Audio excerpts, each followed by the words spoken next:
ओम नमो भगवते वासुदेवाय नमः। हिंदू धर्म में मार्गशीर्ष महीने से कृष्ण पक्ष की एकादशी तिथि का खास महत्व है। इस दिन को उत्पन्ना एकादशी कहा जाता है क्योंकि इसी दिन एकादशी माता की उत्पत्ति हुई थी। एकादशी का व्रत शुरू करने के लिए आज का दिन बेहद उत्तम है। आज विष्णु जी एवं एकादशी माता की पूजा करने से अश्वमेध यज्ञ का पुण्य मिलता है। परिवार के दिवंगतों के निमित्त भी एकादशी का व्रत रखने की परंपरा है। इस दिन व्रत रखने का पुण्य फल दिवंगतों की आत्मा को मिलता है। तो आइए शुरू करते हैं एकादशी व्रत कथा। सतयुग में मुर नाम का दैत्य उत्पन्न हुआ। वह बड़ा बलवान और भयानक था।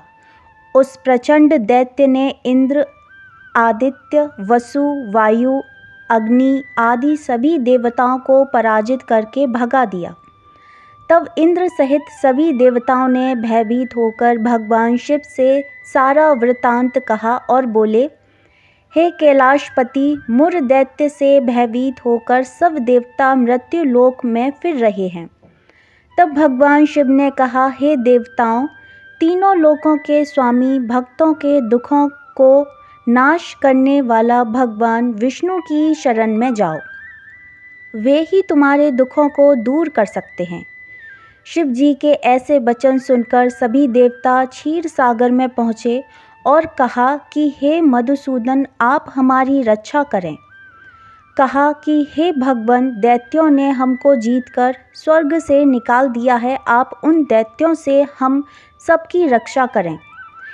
इंद्र के ऐसे वचन सुनकर भगवान विष्णु कहने लगे कि हे इंद्र, ऐसा मायावी दैत्य कौन है जिसने सब देवताओं को जीत लिया है? उसका नाम क्या है? उसमें कितने बल हैं और किसके आश्रय में है तथा उसका स्थान कहाँ है? यह सब मुझसे कहो। यह सुनकर इंद्र बोले, भगवान, प्राचीन समय में एक नाड़ी जंग नामक राक्षस था। उसके महापराक्रमी और लोक विख्यात मुर नाम का एक पुत्र हुआ। उसकी चंद्रावती नाम की नगरी है। उसी ने सब देवताओं को स्वर्ग से निकालकर वहां अपना अधिकार जमा लिया है। उसने इंद्र, अग्नि, वरुण, यम, वायु, ईश, चंद्रमा, नेश्रत आदि सबके स्थान पर अधिकार कर लिया है। सूर्य बनकर स्वयं ही प्रकाश करता है, स्वयं ही मेघ बन बैठा है और सबसे अजय है। हे असुर निकंदन, उस दुष्ट को मारकर देवताओं को अजय बनाइए।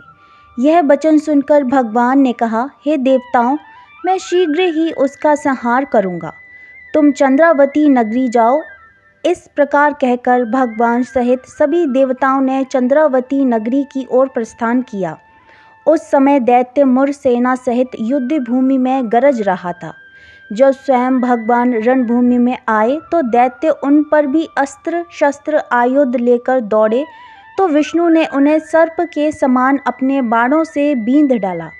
बहुत से दैत्य मारे गए, केवल मुर बचा रहा। वह अविचल भाव से भगवान के साथ युद्ध करता रहा। भगवान जो भी तीक्ष्ण बाण चलाते वह उसके लिए पुष्प सिद्ध होता। उसका शरीर छिन्न भिन्न हो गया, किंतु वह लगातार युद्ध करता रहा। दोनों के बीच मल्ल युद्ध भी हुआ। 10,000 वर्ष तक उनका युद्ध चलता रहा, लेकिन मुर नहीं हारा।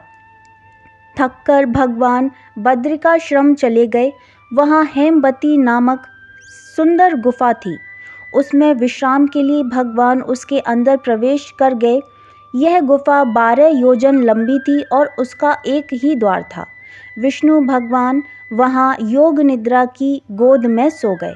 मुर भी पीछे पीछे आ गया और भगवान को सोया देखकर मारने को उद्यत हुआ। तभी भगवान के शरीर से उज्ज्वल कांतिमय रूप वाली देवी प्रकट हुई। देवी ने राक्षस मुर को ललकारा, युद्ध किया और तत्काल मौत के घाट उतार दिया। श्री हरि जब योग निद्रा की गोद से उठे तो सब बातों को जानकर उस देवी से कहा कि आपका जन्म एकादशी के दिन हुआ है। अतः आप उत्पन्ना एकादशी के नाम से पूजित होंगी।